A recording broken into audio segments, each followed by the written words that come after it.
সমুদ্রের পানি পবিত্র নাকি অপবিত্র? এই পানি দ্বারা যদি অজু করা হয়, অজু হবে কি?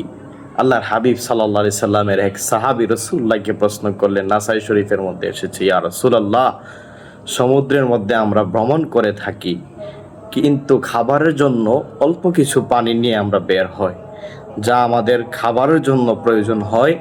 এই পানি দ্বারা যদি আমরা অজু করি, তাহলে আমাদের পানি শেষ হয়ে যাবে, তৃষ্ণা লেগে যাবে। এই জন্য আল্লাহর হাবিব সাল্লাল্লাহু আলাইহি সাল্লামের কাছে জানতে চেয়েছেন, ইয়া রাসূলুল্লাহ, আমরা কি সমুদ্রের পানি দ্বারা অজু করতে পারবো?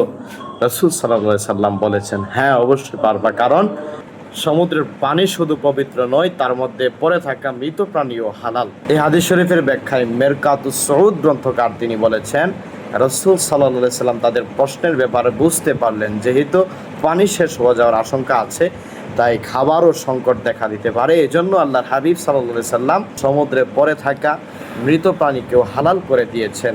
কেউ কেউ বলেছেন এই মৃত প্রাণী বলতে মাছকে বোঝানো হয়েছে। সুতরাং সমুদ্রের পানি হালাল এবং এই পানি দ্বারা উযু করা জায়েজ।